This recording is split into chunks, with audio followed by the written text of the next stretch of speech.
All right, everybody, welcome back to the Friday Night Prepper Pre-Party Show. I hope you are having a good Friday. It has been an interesting and somewhat sad week. We're going to talk about all of that. And, of course, we're going to stick with the theme of National Preparedness Month. That's going to be the main topic tonight. Let's give people here a few minutes to get in, get past ads and notifications and all that kind of happy stuff. Let's go ahead. I think I had a banner here that I wanted to run for you. Yes, from our friends at Wazoo Survival Gear. Actually, now they just go by Wazoo Gear Company. Speaking of which, let me show you something. They actually sent me a present this week. I'm good friends with Dustin, the one of the co-CEOs for Wazoo Survival Gear, and they have all kinds of cool stuff. You guys have seen the Fire Spark necklace. Sometimes I wear that in my videos. And they've got the cachet belt where it's got like hidden compartments in there. This is the cachet cap, and apparently I'm going to ghost out there. This is the cachet cap, which has hidden compartments inside, and they actually gave me a custom edition of this one with my logo on there on Old Glory. So there we go. Fading back into existence. Thank you so much, Wazoo Gear Company. Thank you, Dustin. I really appreciate that. We're going to do a full review on this here. But I wanted to go ahead and show everybody that because I thought that was really cool. And speaking of gear, you guys might have noticed that the gear shop is actually off right now. I told you a while back that I was having some problems with Teespring, or now I guess they're just called Spring.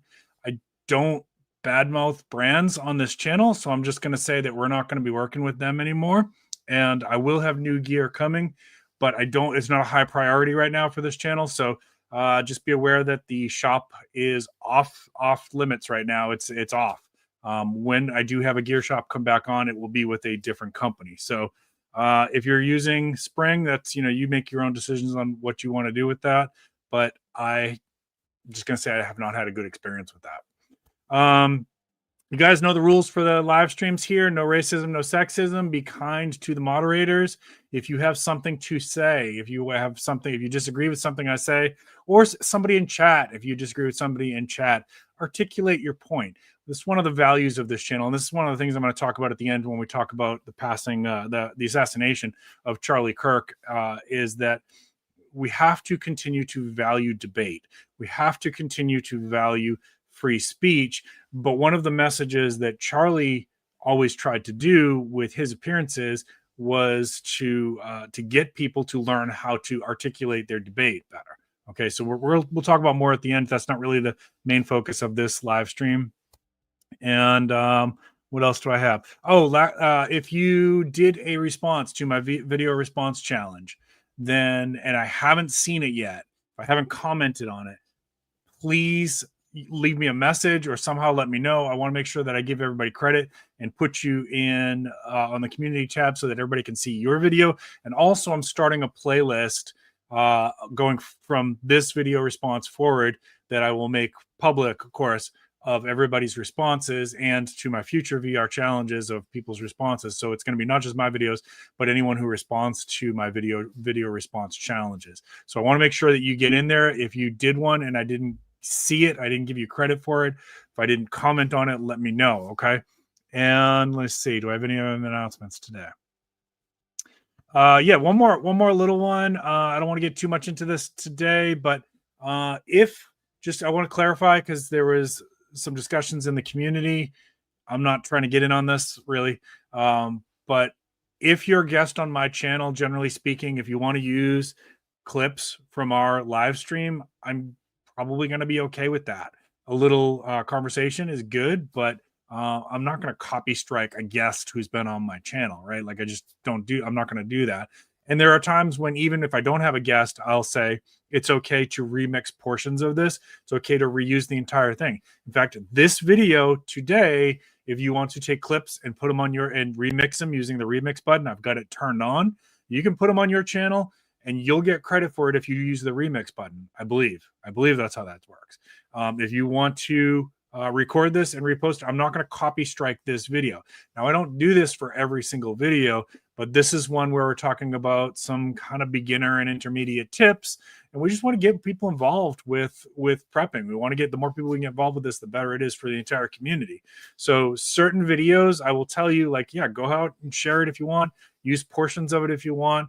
And if I don't say that at the beginning of the video or the end of the video, then ask my permission. And that's all. That's all we got to say about that. Okay. All right. Let's go ahead and say hi to chat. And again, if you're a guest on my channel, absolutely you can use stuff. If you're not sure, like just have a conversation with me. It's not a problem. I'm not looking to, honestly, the ad revenue, guys, for us prepper channels is so small. It really is. The money that I make off this channel is from brands like Wazoo and Atmex and LT Wright Knives and good brands that I've been working with that have helped to support this channel. The ad revenue is hardly anything at all. Honestly, I get more from super chats from you guys than I do from the ad revenue. So, if I was up to 100,000 subscribers or something like that, maybe we need to have a different conversation about it. But for now, that's where I stand on that. All right, Sassy Gal Prepping and Scott, thank you for joining me. Appreciate you so much. Thank you. And I saw your message there. I will definitely check out Lee's video response. Virginia Bushcrafter, how are you doing tonight? Dangerous Freedoms, Wayne, it's good to see you, my friend. Hope you're having a good night. Virginia Bushcrafter, yep, got you. Anne Marie, thank you so much for joining us. Appreciate you. Coffee First, Then Speak. Homestead Engineering, I hope you both are having a good Friday. Lazarus Long, thank you again. I appreciate you. Let's see. Lee, thank you for joining us. I heard that you have a video response. I will definitely be checking that out, and I will post that out tomorrow in my community tabs. Let's see. Rural 2IC, thank you for joining me. Just uploaded about 15 minutes ago. Okay, cool. I will definitely check it out. Prepper for the Ages. If I didn't say hi there earlier, thank you. All right. I think I got everybody. All right. So this one here, last week, if you didn't catch last week's video and you want to catch up, you can go watch it. We talked a little bit more about beginning tips for preparedness for beginning preppers last week. Things like copy canning, building up your food storage, emergency water, why that's such an important prep, having backup supply for your medications if you have daily medications that you take. It's all good. Flashlights, we talked about that last time. It's all really good beginner tips. This week, I'm going to get a little bit more into intermediate tasks. And then next week, I'm going to conclude it with some advanced prepping tips for if you've got all that stuff covered and now you want to kind of take these things a little bit further. Okay. So, let's talk about documents first. And this is something that I'm working on updating for my preps right now. Actually, I've been working on this.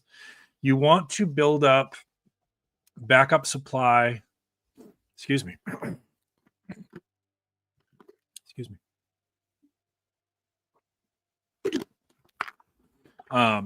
You want to build up a backup supply of your important documents, especially like homeowners insurance, rental insurance. If you've got rental insurance, copy of your driver's license. You want to have written down copies of like at least a couple of your major credit cards. If you've got credit cards, your bank information, things like that. Your house can be destroyed in seconds. I hate to say that. It's a horrible thought. I hope it never happens to anybody here, but it does happen, right? A tornado, a flood, an earthquake, a fire, your house can be destroyed in seconds. So I'm going to recommend that you make copies of that and that you store those copies in a safe place off-site. Okay, so that can be a safety deposit box at a bank. It can be a family member's house. It can be on a thumb drive and just say, hey, hold this for me in case I have an emergency. It's not a bad idea to encrypt that if you know how to do that. You can also, if you don't know how to encrypt, you can kind of use your own code, which will help a little bit. It's not, but somebody who's got some code cracking skills will be able to decipher that. But better than nothing, right? You can store it online. There's various ways to do that. You can email it to yourself and encrypt it, but you want to have backups of your documents, your IRA, 401k, all of that kind of stuff, right? And medical, if there's like any prescription information, like for specifically life-saving medications like diabetes, asthma, epilepsy, heart, what else am I forgetting here? Any life-saving, I'm blanking. There's one that I always try to mention. Any life-saving medications that you take, information about the pharmacy, the prescription number, just something that like if everything gets destroyed, you're not completely out of luck. Your doctor's information, how to contact your doctor, your health insurance information. Hopefully you have health insurance.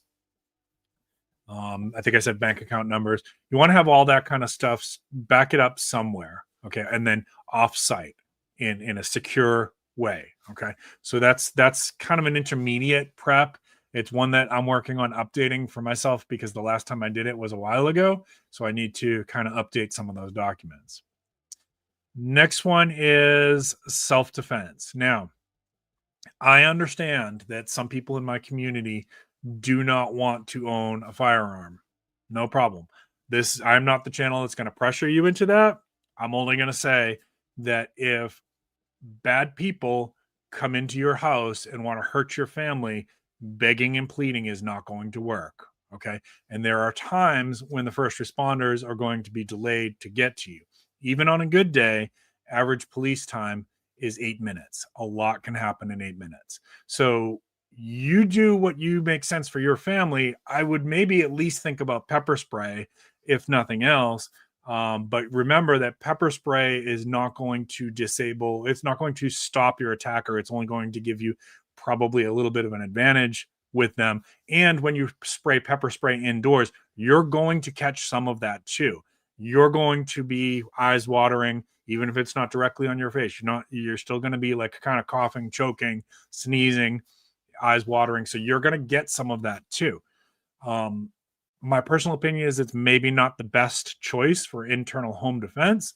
I personally choose a firearm for those situations, but if you're not going to do that, you got to make some decisions for yourself about what you're going to do. At least take some self-defense classes or something. I promise you that if somebody's made the decision to cross the barrier and come into your home, they're already willing to do you harm. Okay. They're already willing to do your family harm. So now your begging and pleading is not going to cut it, folks. Okay. And the police, at best case scenario, are going to take several minutes to get there. Best case scenario. They cannot teleport to your location. I know that some people think that, right?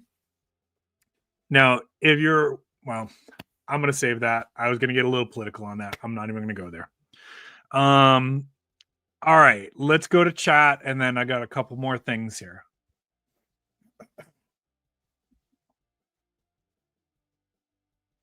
Let's see what y'all have to say. I wish that one feature, I love StreamYard. I'm enjoying StreamYard. I paid for the upgrade to it. But one feature that I wish they had is a way for you to, like, as the streamer, to be able to, like, mark where you left off in chat. If there's a way to do that and I don't know it, somebody let me know. But I would really like to be able to, like, mark it some way so that I know, like, oh, that was the last one that I read.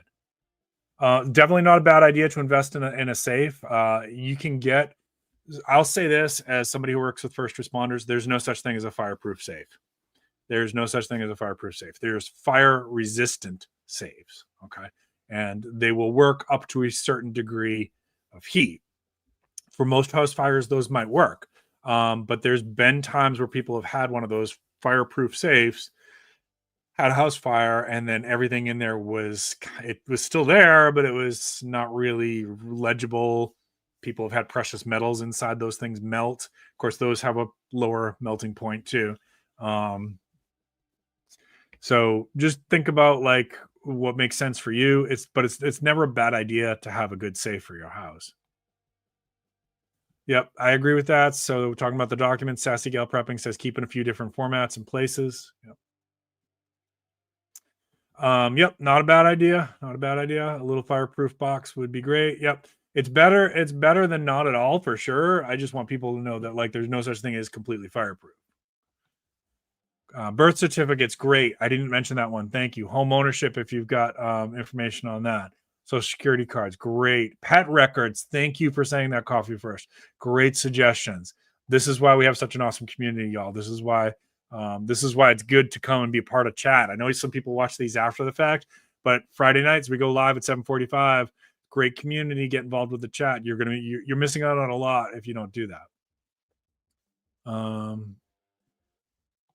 Yeah, at best case scenario, it's going to be several minutes. Exactly. Yeah, and I'm not going to give away all of our details, but we've taken some precautions that things are within reach when we need them. Cold Hearted Bastard, thank you for joining. Appreciate you. Thanks for letting us know you're there. Bacon's here. How are you doing? It's good to see you. Hope you're having a good night. Don't forget, Bacon goes live later on tonight. Make sure you check out his stream as well. So Lee says best way to do it is to highlight the comment and leave it on the screen. Okay, Sassy says that's what she does too. Okay. Hey, Groovy Pop Tart, thanks for joining us. Appreciate you. Daniel Salick, thanks for joining. Appreciate you guys giving up a little bit of your Friday to hang out with us. Laura Mannion, thank you so much. Welcome. All right, I'm going to go on here. So let me go down to the bottom here. There we go. Let's try this. So thank you, Scott. That was the last comment I read. All right, so let's talk about bugging out. So bugging out, a lot of people in the prepping community, you'll see this especially in the forums, will say, I have no plans to bug out. We're only bugging in. Here's the problem with that. You can be forced to bug out. There are many, many situations where you might have to evacuate. Chemical spills, wildfire, your neighborhood becomes unsafe due to flooding. Civil unrest can sometimes force people out of an area. There's a lot of different situations that you could actually be forced out, even though your best plan was to stay in. Most of the time, for most people, bugging in almost always is going to be the better option. Bugging out is like the backup plan. And I want my community to think about bugging out a little bit differently than how we traditionally think about this in prepping. Okay. So when people traditionally think about bugging out, a lot of times they're filling their bag with like wilderness survival gear. To me, I'm going to tell you, I would call that more of an inch bag. I'm never coming home. Right. But if you want to call it a bug out bag, that's fine. What I want people to think about for most disasters, especially if you're a beginner or intermediate prepper, is a get out bag, a go bag. Okay. So how this is different is you're not going to necessarily fill this with wilderness survival stuff. I want you to fill your go bag with what you would take with you for a weekend at a friend's house. Okay. So you would have a weekend's worth of medication, maybe some emergency cash in there, a couple sets of change of clothes, and maybe an extra set of shoes or something like that, and some hygiene stuff for the weekend. Okay. Because most of your bug outs, most of your evacuations are going to be to a friend's house or a hotel house. Okay. You're going out into the wilderness to live like Rambo is like the most extreme situation. Like that's Red Dawn, zombies, EMP powered dinosaurs. Like, that's not going to happen for most people. If you want to create one of those bags, it's fun. I've got one. Especially if you like to learn wilderness survival, which we're going to get into more next week as like advanced prepping skills. But for most beginner intermediate preppers, you're probably better off to just build like a weekend go bag, right? Like what if you think of it this way? What if they're your family member that lived in another state, had an emergency, and they needed you to come and stay with them for let's say 5 days? What would you want to have already ready to go? That's what I want you to put in your go bag. Hygiene, emergency cash, a couple sets of clothes, and a couple days worth of medication.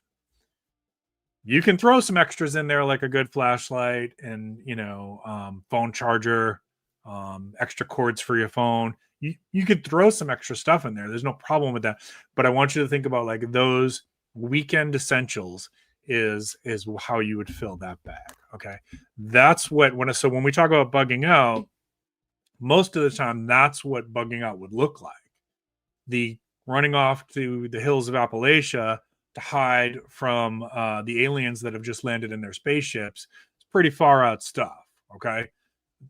There are people who go and do that, right? Like we hear stories and then comes up in the news that so-and-so a hiker's gone missing, and then they find them like weeks later and they were like, no, I wasn't missing. I was just done with society and I decided to go live with the trees. That's actually happens quite a bit. There's usually at least a couple stories a year that I see that. All right, community, let them know what else should they throw in their go bag. And then I got a couple more little points here today, and then I'm going to start to think about closing this one out. It's going to be a little bit shorter than usual. All right, let's go back, see if we got any chat. Let's see. Never keep the safe in the center of the house. Always keep in or near an exterior wall. Center of house is the hotspot. That's really good advice. Thank you. See, awesome community, guys. Awesome community. That's really good advice. And maybe I'll add to that, if you're going to think about that, maybe think about like on your path to your main exit, right? Maybe that on your path to your main exit is maybe a good place to think about that, of where you might put like the house is now burning. I gotta grab this and go. Okay. Yeah, maybe that's maybe not a bad idea if you did it outside, seal it up real good. I've never done a video here on burying caches under the ground, but other channels have. Uh, Not a bad idea to, you can put. I will tell you, I have a friend who has buried some constitutional silver on his property, and he has 40 acres. So I don't know where it is. I know it's somewhere on his property, and that he's then he planted like thorny rose bushes and thorny blackberries on top of it. Now his property is covered with thorny blackberries, so uh, even I don't know exactly where it is. But his thought was, okay, if my house burns down, I know I can go back and I know where this money's stored, and at least I've got a little bit of emergency money. I could cash out that silver for some, American dollars or whatever I needed to do. Only he and his spouse know exactly that location. I imagine as the kids get older, they'll show the kids too. Whoops, sorry. Hey, Pop Tarts aren't a bad way to go. And actually, when I go camping, that's one of my favorite little camping hacks. Is if I don't feel like cooking in the morning, I'll bring Pop Tarts as my snack. Is it the most healthy thing? No. Do they taste delicious? Yes.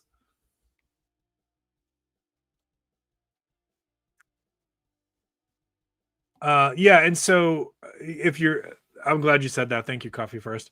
If you are gonna bug out, it's not a bad idea to think about like, where am I going?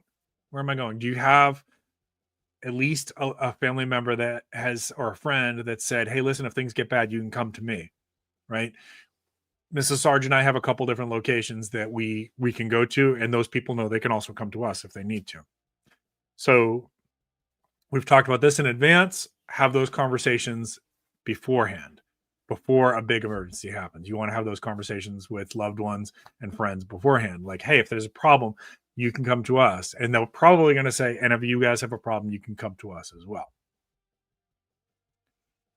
It happens, sassy gal. You can start to think about what your next one might be. It can happen.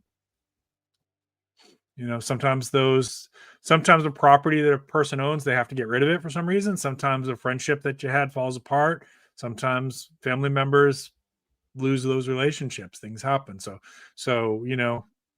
we're just going to evolve that, right? So you start thinking about, where else can I go? Yeah. Good one, rural. Exactly. So, having a cutting instrument, whether it's in your go bag or your bug out bag, your inch bag, whatever we want to call it, always a good idea. Just keep in mind that if you're hopping on a plane as part of your bug out, take that out of the bag, or it will be taken out for you, unless it's going under the plane. Whoops, I lost my place there. The Appalachians. Oh yeah, so there are people who live there that are not going to like you camping in their area. That's for sure. Rob is right.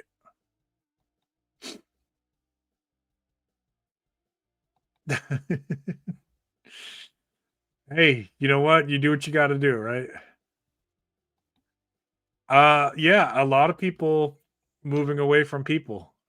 You know what? Maybe it's not a bad idea. Yep, having a plan B, and if you can have a plan C and D, not a bad idea as well. It's an easy first thing to grab. Yep, great suggestion there, Daniel. Having your buckets ready to go with no water in them, but some supplies, right? Good idea. And then, each family member should be able to carry 2 of those. Yep, good multi-tool is a good choice there.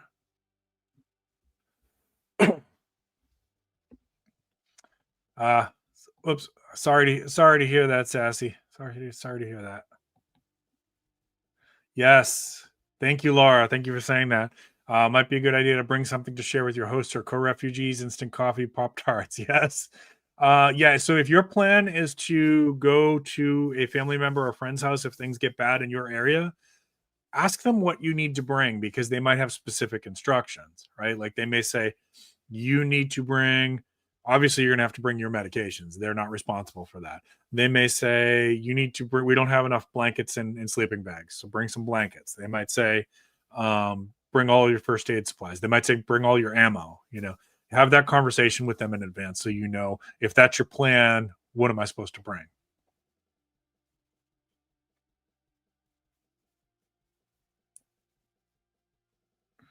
All right, good. Good stuff, guys. I love that groovy. Good job. Good stuff. All right, so two more little things here. So fallback location and rendezvous points. So again, we're still talking about intermediate. Like these are things if you're an intermediate prepper or you're getting into prepping and you want to take it seriously, this is something you need to be thinking about. Does every person in your family know where to meet up if your house becomes no longer safe? You need to have a fallback location. It can be a hospital or a police station or something like that, but you got to have a meetup point. Okay. You got to have a fallback location of like, if things go bad, this is where we're going to go. And preferably a fallback location from that as well. So two, really. Okay. Everybody needs to know what it is and everybody needs to know how to get there. The only exception I would make to that would be small children.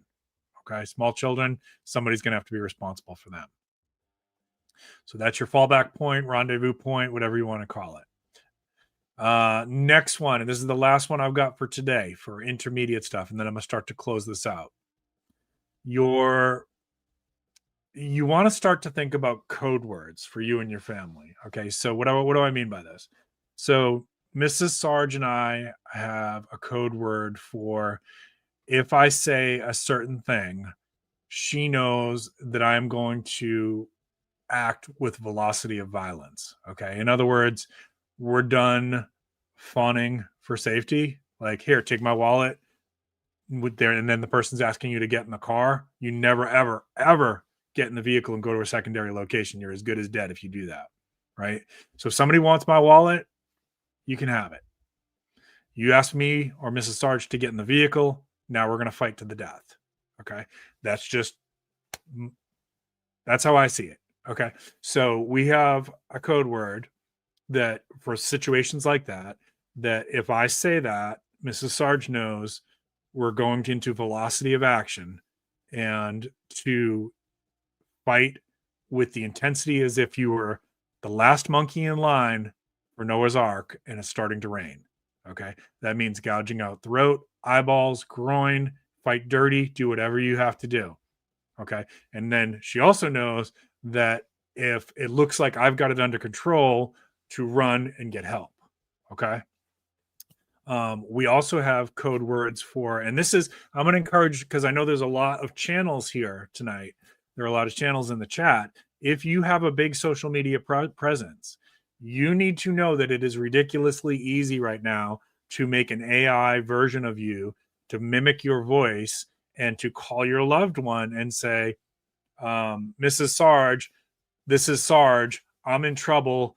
I'm at this hospital. You need to come meet me. And the idea is to get her out of the house, or you need to send money to this location. They're holding me hostage and they're not going to let me go. Right. So it's very easy for them to duplicate and replicate that with electronic means now. So we have a code word that unless that voice that sounds like me says that code word in a situation of distress, it is not me. Okay. So any of your family members that have some kind of large social media presence, you need to be having this discussion. This is a real thing. It is happening now. Okay. There was just a story in the news about 2 weeks ago of here locally that somebody was doing this and exploited some poor grandma out of her life savings. So it's a real thing. Come up with your code words, right? And you might have other ones like this code word means I'm going to run left, you go right, get the kids, right? Like you got to think about what makes sense for your family, or go get neighbor so-and-so, right? So you have those conversations with your family. And just to give you an example, let me think of something that I can say here. So let's say this is a made up example. Let's say that somebody's holding us up and my code word is, hey, we have more money in the bank. Okay. That's not our code word, but let's say that was it. And I said that might be the thing that Mrs. Sarge knows. 3, 2, 1, boom. We're going into action. Okay. You understand? So that's kind of an intermediate thing. Next week, we're going to talk more about some advanced stuff. But let me check your chat, see what else the community has thrown up here. And then I'm going to start to close this out here. We're going to have a little conversation about what happened this week. Okay.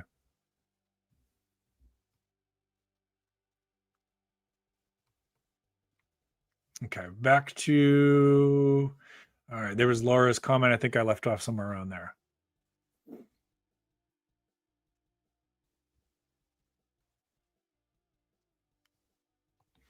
All right, Rob says, I'd require that family brings minimum 10 gallons of gas and their own food water supply. Candles for everyone, says Tammy. Good choices. I like candles. The only thing with candles, as we were saying last week, is make sure if you guys are using candles for your lighting source, somebody has to stay awake. That's all. Somebody has to monitor it. Nonverbal communication. Yeah. So for families who know sign language, great thing to know. Great thing to know. You can come up with your own nonverbal communication as well. Having your location in code. Great suggestion, Anne-Marie. Love that. You can steal that. It's not my term. I heard it somewhere else. Hey, Nerdy Treasure, it's good to see you. Appreciate you. Hope you're having a great Friday. Kentucky, it's good to see you. Thank you so much. Appreciate you. Yep. There you go. Hobby words. Good. Yeah. Come up with what makes sense for you. You know, you've probably seen this in movies too. Like for your children, if you're in the company of dangerous strangers, stranger danger. If you're in the company of stranger danger, maybe you say, hey, Mrs. Sarge, Susie needs to get her medication, right? And we don't have a daughter named Susie. Like that's another example of how you could possibly do that. Does that make sense? So you don't, maybe in that situation, if you say, hey, we can't get in this van, we haven't checked on the dog named Rover. We haven't checked on Rover. We don't have a dog named Rover. You understand what I'm saying? Like you got to customize it for you and your family so that it makes sense. But then they know when they hear that, like, oh, okay, we're doing this now. Okay. They can, it's so easy, coffee first, unfortunately. So yeah, come up with something for your family and tell them what that code word's going to be.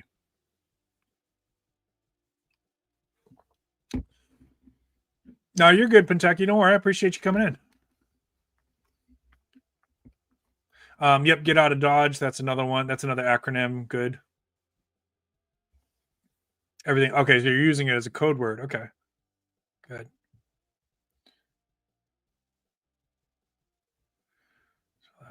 Yep. ASL is awesome. I tried to learn it a couple times. Back in college, I dated a girl whose sister was deaf, and so I tried to learn it. I got okay with it. Like I can still do the alphabet, but I never got fluent with it. It's one of those things like I wished I had learned when I was really young. And every once in a while, I'll make myself practice the alphabet just to kind of keep up with that.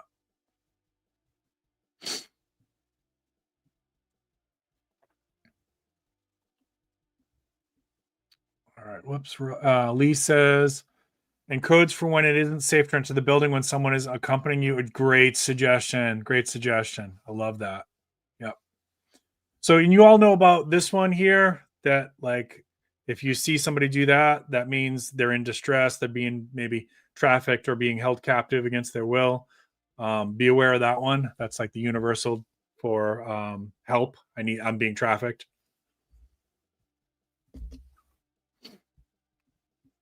All right, cool. All right, let's go ahead. I want to talk a little bit about the Charlie Kirk situation. So, I was not a Charlie Kirk fan. I've actually never listened to his podcast. The only time I ever saw him was when people sent me clips, and My impression of him was that, number one, he was obviously very, very intelligent. Number two, he was an extremely good debater from the clips that I saw. He was extreme. He could pretty much, without notes, debate anyone on anything from what I saw.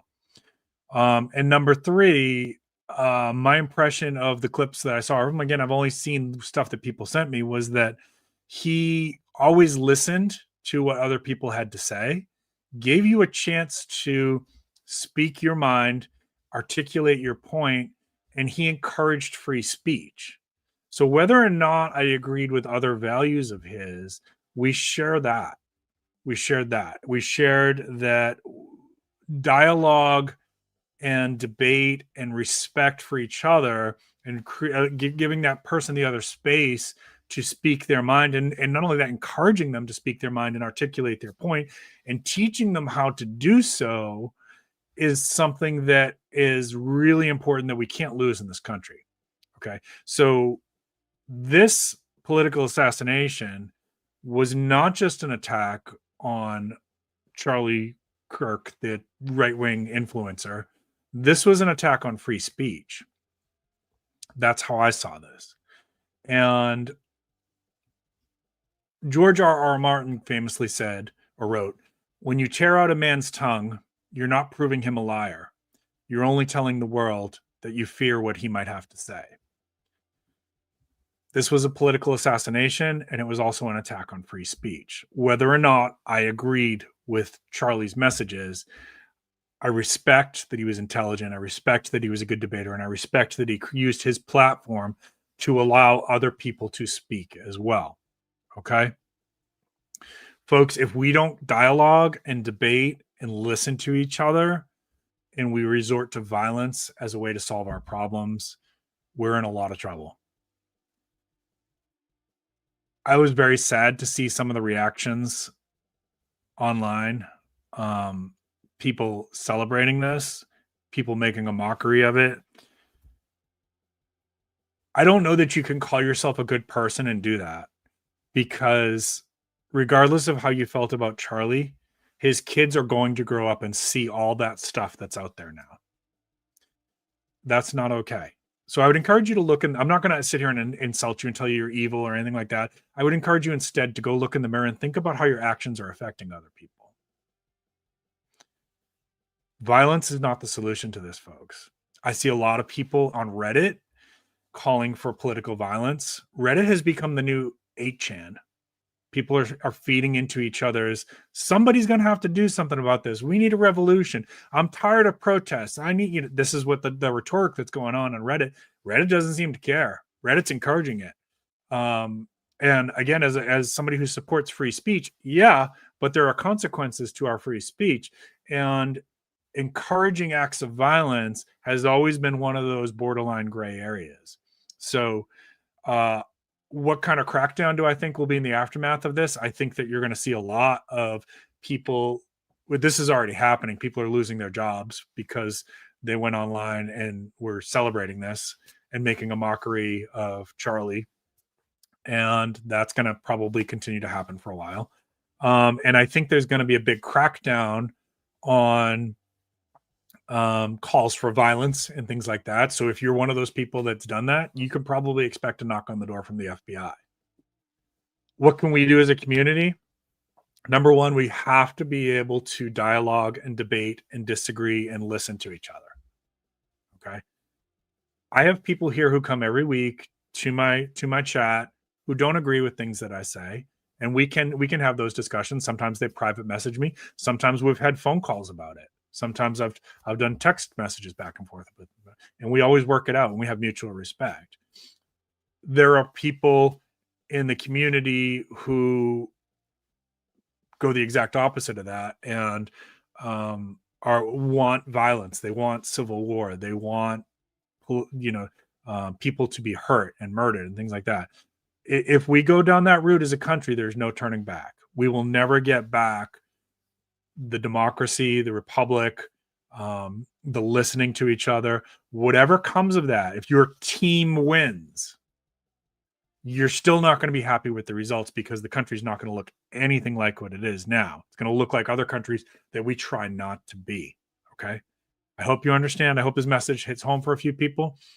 I want to also say one last thing about this, in that I said a few weeks ago before this incident happened. Your thoughts and prayers do matter.